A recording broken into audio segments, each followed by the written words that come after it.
Mister Sam, mister सूरज, आज आपके father की डेथ को पूरे 30 दिन हो गए। अब आप लोगों को उनकी वसीयत बताने का टाइम आ चुका है। वकील साहब, दोनों बेटों में कितनी कितनी प्रॉपर्टी बटेगी? जी मैडम।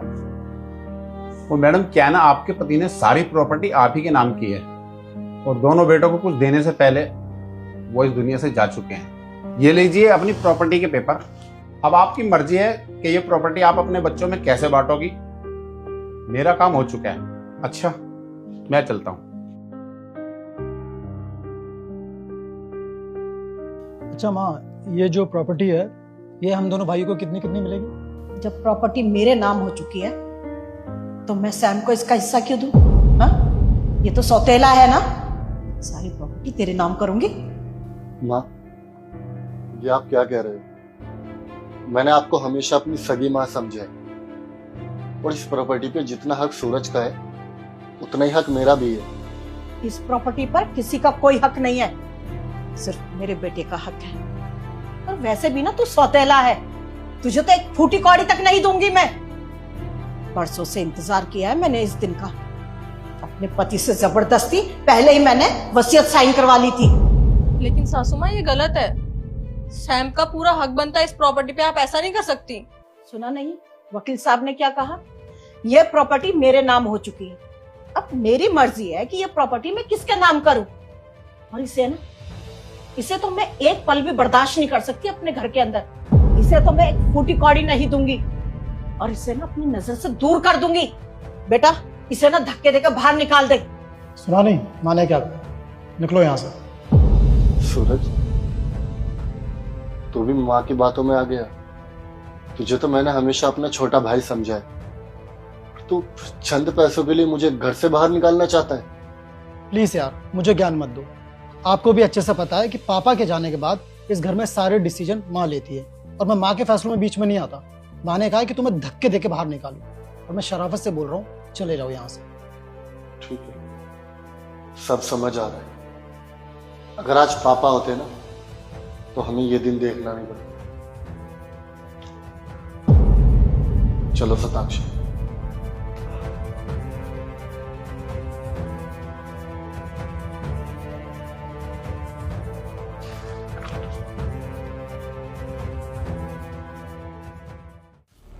ए बुढ़िया, चल खड़ी हो, अंगूठा लगा इन पेपर्स पे। बहू, ये क्या कर रही है? अरे मेरे जाने के बाद सब कुछ तुम्हारा ही तो है। तेरे जाने तक का वेट मैं और सूरज नहीं कर सकती। तेरी गुलामी कर करके मैं थक चुकी हूँ, ठीक है ना? और हम दोनों को बाहर सेटल होना। चल अंगूठा लगा, चल जल्दी कर। बेटा, बेटा देखना बहू क्या कर रही है। माँ लगा दो ना, इतना कह रही है, क्यों ड्रामा कर रही है? बहुत हो गया तेरा ड्रामा। चलो सूरज, और अब चल घर से बाहर निकल। चल खड़ी हो, खड़ी हो। बहू ऐसा क्यों कर बाहर रही है? निकल घर से। बहू सुन दो। कुछ नहीं सुनना चाहती मैं, चल निकल यहाँ से।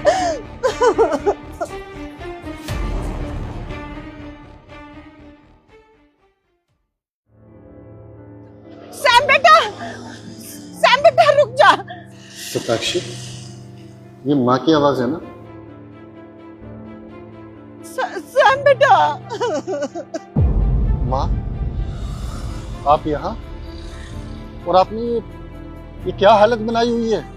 क्या बताऊं बेटा, बहू ने ना सारी प्रॉपर्टी अपने नाम करा ली। मुझे धक्के देके निकाल दिया। जब से ना मैं इन सड़कों पे भटक रही हूँ बेटा। तो आप रो क्यों रहे हो माँ? अरे आपको तो खुश होना चाहिए। ये सब जो आपके साथ हो रहा है ये आपके कर्मों का तो फल है। जो आपने मेरे साथ किया वो देखो, तो भगवान ने आपके साथ कर दिया।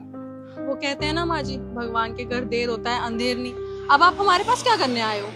बहू, मैं तेरे से माफी मांगती हूँ।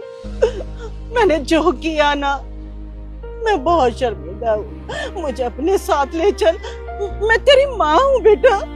माँ और आप, वो दिन भूल गए आप जब सैम आपके सामने गिड़गिड़ा रहा था कि मुझे घर से मत निकालो, मैं कहाँ जाऊंगा? उस दिन आपने क्या रिप्लाई दिया था कि मैं तुम्हारी कोई माँ नहीं हूँ, तू मेरा सौतेला बेटा है, तू मेरा कुछ नहीं लगता। अब आप माँ हो गए। याद है जिस दिन आपने मुझे धक्के देकर बाहर निकाला था ना, तब से लेके आज तक इन 5 सालों में शताक्षी और मैंने न जाने कैसे कैसे अपने दिन गुजारे। तो आपने पापा के साथ धोखा किया था। कोई प्यार नहीं करते थे आप पापा से। पापा की सारी प्रॉपर्टी अपने नाम कराकर सिर्फ उनके मरने का इंतजार किया। और देखो, आपके बेटे और बहू ने तो आपके मरने का इंतजार तक नहीं किया और आपके जाने से पहले ही सारी प्रॉपर्टी अपने नाम करा ली और आपको धक्के दे के बाहर निकाल दिया। तो कहते हैं ना कि जो भी आपने कर्म किए हैं उसका फल आपको यही भुगतना पड़ता है, और आप भुगत रहे हो और आगे और भुगतोगे। हाँ बेटा, तू सच कह रहा है। अपने किए का फल ना इसी धरती पर मिलता है, लेकिन मैंने कहा ना, मैं अपने किए पे बहुत शर्मिंदा हूँ बेटा। मुझे माफ कर दे, मुझे माफ कर दे बेटा। मैं तो आपको कभी माफ नहीं कर सकती, क्योंकि मैंने सैम की हालत देखी है। कितनी मुश्किल से हम दोनों ने अपने आप को संभाला है। चले सैम? चलो। नहीं बेटा, मुझे छोड़ के मत जा बेटा। मैं क्या करूँगी, क्या करूँगी बेटा।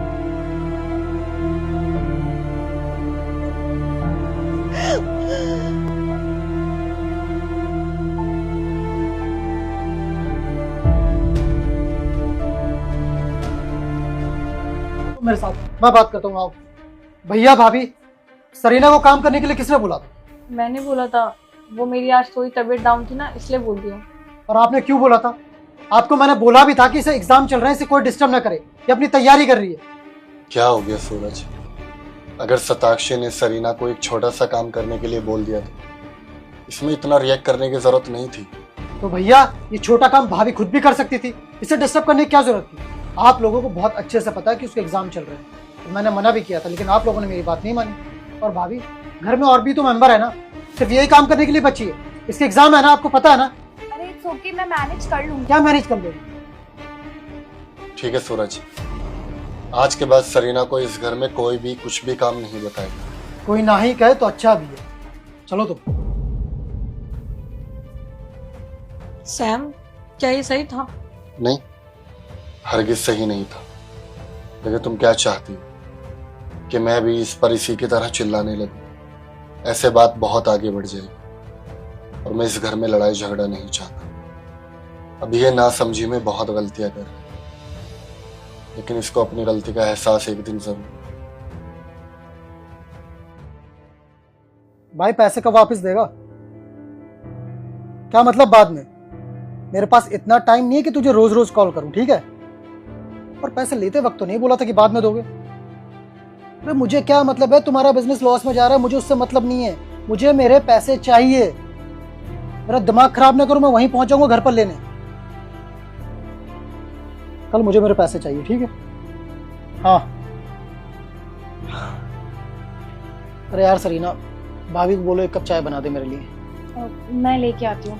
अरे तुमसे कहा है कि भाभी को बोलो, ये नहीं कहा कि तुम बना दो। मैं चाय बना दूंगी तो क्या हो जाएगा, मैं भी घर के काम कर सकती हूँ सूरज, ठीक है? और तुम भाभी भैया से हमेशा इतनी रूडली, इतनी बुरी तरीके से क्यों बात करते रहते हो? उन्होंने कितना किया तुम्हारे लिए, तुम्हें पता है ना। भाभी तुम्हें अपने बेटी की तरह प्यार करती है और भैया कितना ध्यान रखते हैं तुम्हारे लिए। तुम हमेशा उनसे इतनी बुरी तरीके से बात करते रहते हो, बदतमीजी करते रहते हो। क्यों करते हो तुम ऐसा? अरे यार तुम ज्ञान मत दो, तुम्हें जितना कहा उतना करो। जाओ भाभी को बोलो कि एक कप चाय चाहिए, सूरज को चाय बनवाओ, जाओ।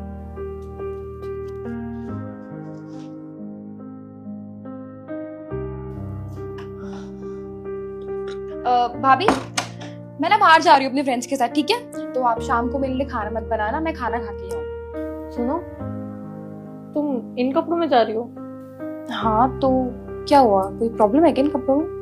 प्रॉब्लम नहीं है, बट अब तुम्हारी शादी हो चुकी है और तुमने ना हाथों में चूड़ियां डाली है ना कुछ, और आई थिंक तुम्हें सूट साड़ी पहनना चाहिए ना शादी के बाद। सोसाइटी क्या बोलेगी?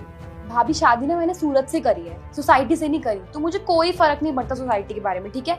और प्लीज आप तो मुझे कपड़े के बारे में बताओ मत। आप पूरे दिन बहन जी बन के घूमते रहते हो घर पे, मैं आपकी तरह नहीं रह सकती, ठीक है? तो प्लीज मुझे मत बोलो इन सब चीजों के लिए। फिर भी मतलब शादी के बाद ऐसे कपड़े कौन पहनता है? जब सूरज को कोई प्रॉब्लम नहीं है तो आपको क्या प्रॉब्लम है? वो मुझे किसी चीज के लिए नहीं रोकते, तो प्लीज आप तो मुझे बोलो ही मत, ठीक है? और हाँ, मुझे इसके बारे में कोई बात नहीं करनी, मैं लेट हो रही हूँ, मैं जा रही हूँ। अरे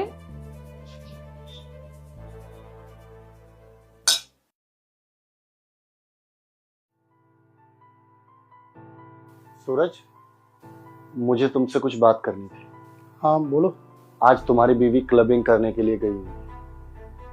जब शताक्षी ने उसको रोका तो उसने बोला कि तुम्हें मेरी जिंदगी से कोई मतलब नहीं होना चाहिए, और उसने छोटे कपड़े डाले हुए थे।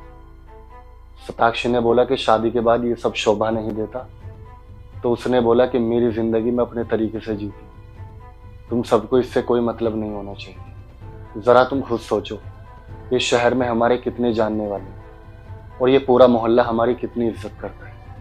अगर इनको पता चला कि हमारे घर की औरतें इस तरह से क्लबिंग करती है और छोटे कपड़े पहनती है, तो इससे हमारे घर पर क्या ही असर पड़ेगा। मैं चाहता हूं कि तुम अपनी बीवी को इस बारे में कुछ समझाओ, ताकि आगे से वो ये सब चीजें ना करे। अच्छा, और कुछ बोलना है? और कुछ ज्ञान देना है? भाभी, आपको कुछ बोलना है? आपके अंदर से भी आ रहा होगा कुछ ना कुछ ज्ञान दो। मैं क्या ही बोल सकती हूँ देवर जी, हम तो बस आपके भले के लिए बोल रहे हैं। मेरे भले के लिए ना आप दोनों बोलो ही ना तो अच्छा है। आई बात समझ में? और वो मेरी बीवी है भैया, मैंने उसे बोल रखा है कि छोटे कपड़े पहने क्लब जाए, कहीं भी जाए, मैंने उसे सारी परमिशन दे रखी है। आप होते कौन हो यार मेरे बीच में बोलने वाले? आपकी अपनी बीवी है, इसे कंट्रोल में रखो ना, मेरे को क्यों बोलते रहते हो? और प्लीज आप दोनों ना मेरी लाइफ में दखल देना बंद करो। मैं आप लोगों की लाइफ में नहीं घुसता, आप मेरी लाइफ में मत घुसो, बख्श दो यार। और कौन सी पुरानी सोच है आप लोगों की? छोटे कपड़े, क्लब, थोड़ा मॉडर्न बनो यार, घर से बाहर निकला करो। इसको कब समझ में आएगा कि हम इसके अच्छे के लिए बोल रहे हैं? विनाश काले विपरीत बुद्धि। जब इंसान का वक्त खराब आता है ना शताक्षी, तो उसको सब अच्छा भी बुरा लगता है। जैसे हम आज उसके अच्छे के लिए उसको समझा रहे हैं, लेकिन उसको हम दोनों दुश्मन दिखाई दे रहे हैं। लेकिन कोई नहीं, एक दिन आएगा जब बहुत देर हो चुकी होगी और उसको अपनी गलतियों का अफसोस होगा। अच्छा, खाना लगा दो, बहुत तेज भूख लगी, सूरज भी आ गया। ठीक है।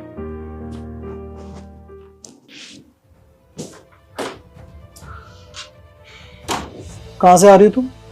कहाँ से आ रही हूँ मतलब? बताया था ना तुमने कि मैं जिया से मिलने जा रही हूँ। जिया से मिलने? अच्छा, कॉल करो जिया को।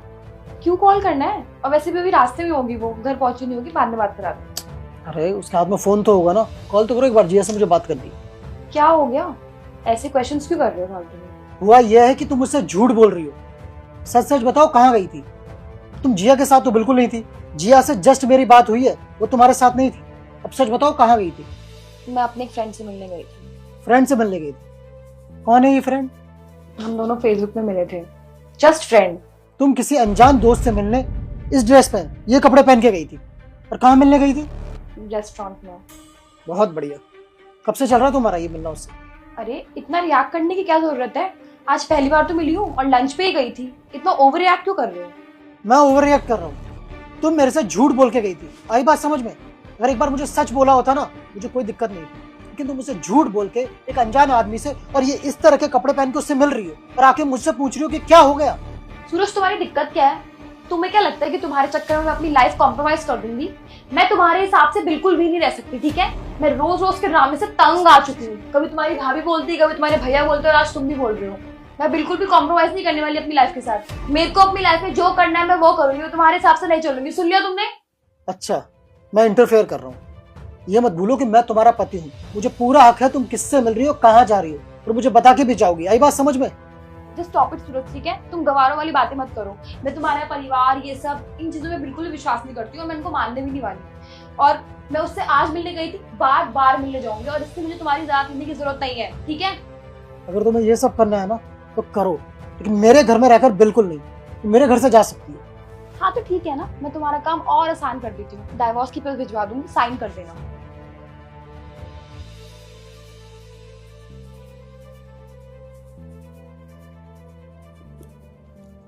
भैया भाभी, अंदर आ सकता हूँ? कुछ बात करनी है। हाँ सूरज, आ जाओ। भाभी भैया वो, हाँ बताओ, सब ठीक तो है ना? भैया भाभी वो,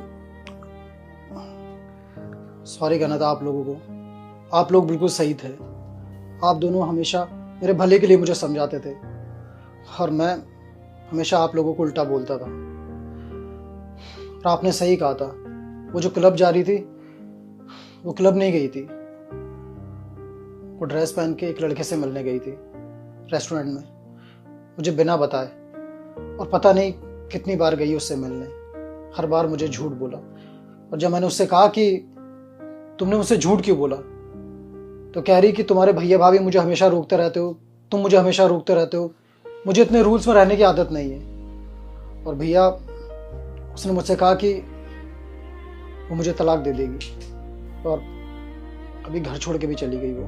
भैया मुझे बहुत अच्छे से समझ आ गया कि आज के टाइम में औरतों को हद से ज़्यादा फ्रीडम नहीं देनी चाहिए, वरना कुछ औरतें होती हैं जो आपकी उसी फ्रीडम का गलत इस्तेमाल करती है। ठीक है भैया, मुझे माफ़ कर दो, और भाभी आप भी मुझे माफ़ कर दो। पता नहीं मैंने आप दोनों को कितना कुछ बोला। मैं चलता हूँ भैया। अच्छा रुको, तुमने कोई बहादुरी का काम नहीं कर लिया। तुम दोनों ने आपस में लड़ाई झगड़ा किया और वो घर छोड़ के चली गई।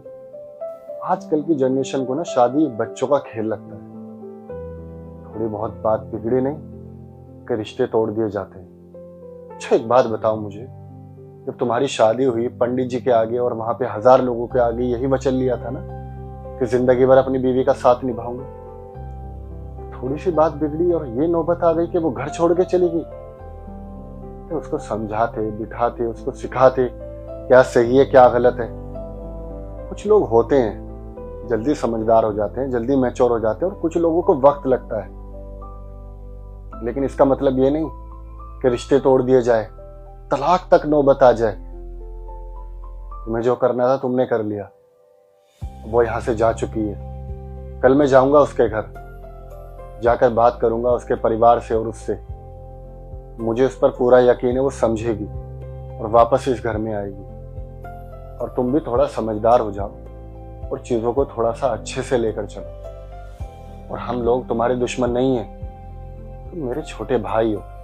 तुम्हारा हमेशा भला ही चाहूंगा मैं। और तुम्हारी भाभी तुम्हारी माँ समान है, वो भी तुम्हारा और तुम्हारी बीवी का भला ही चाहती है। क्योंकि परिवार का एक साथ रहना ही अच्छा होता है, ना कि अलग रहना। चलो जाओ, तुम आराम करो। ठीक है भैया, जैसा आपको ठीक लगे।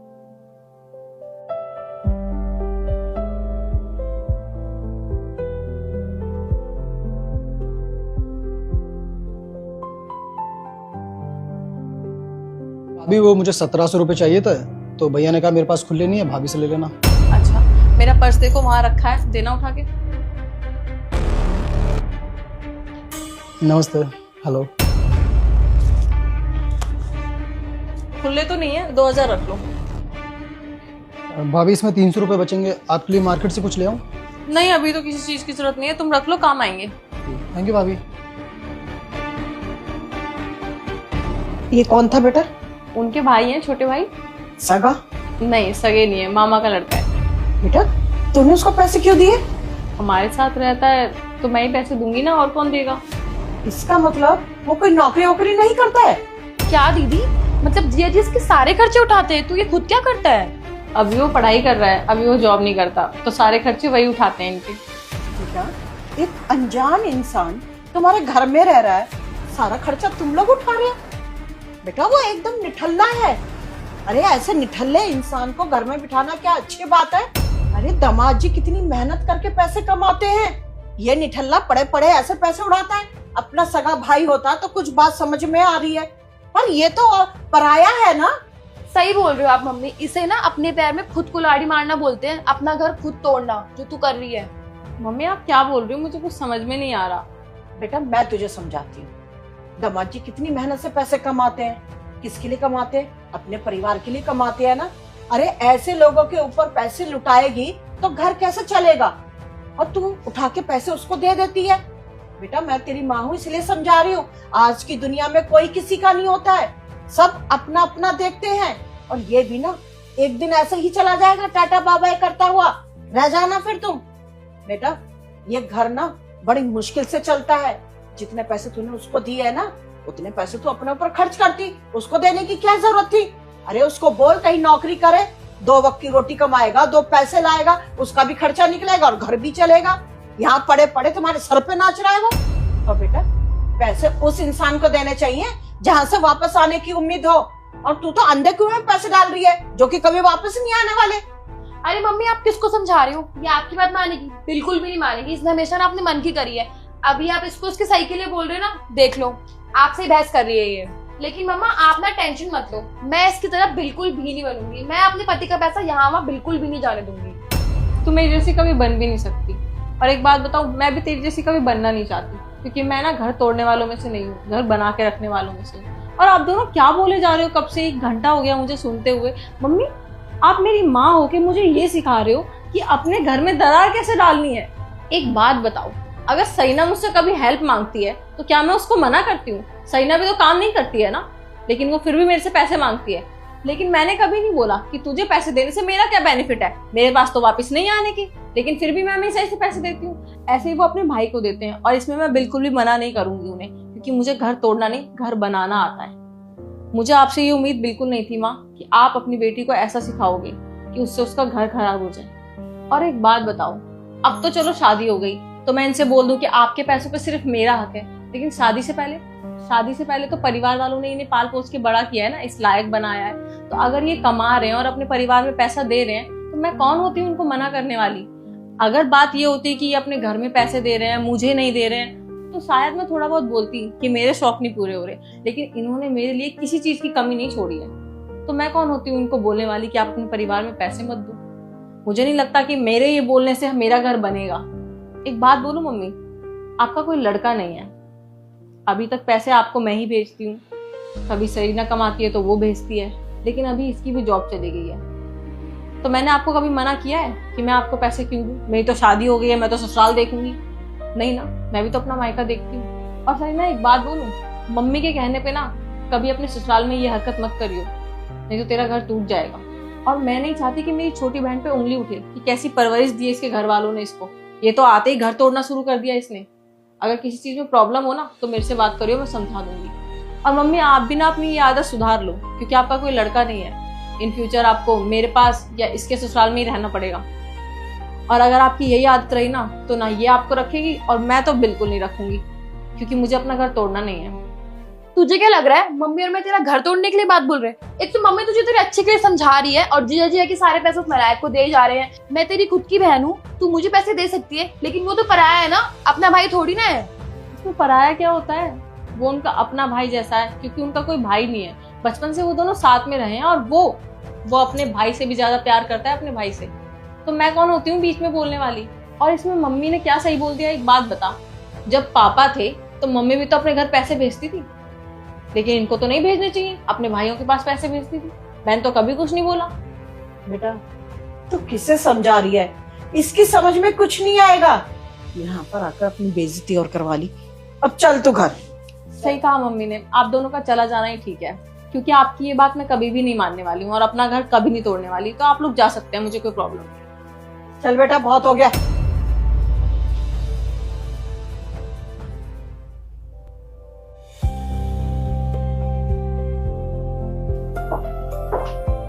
सताक्षी, तुम्हारी मम्मी और बहन आए थे, कहाँ गए? उनको कुछ इंपॉर्टेंट काम आ गया था तो जल्दी चले गए आज। अरे यार, मैं तो अंदर शावर लेने गया था, मुझसे बिना मिले चले गए। अरे मिल लेंगे ना नेक्स्ट टाइम, छोड़ो ना, क्या पता कुछ इंपॉर्टेंट काम हो इसलिए। तुम बैठो, चाय बनाओ तुम्हारे लिए। हाँ यार, बना दो। ठीक है, बैठो।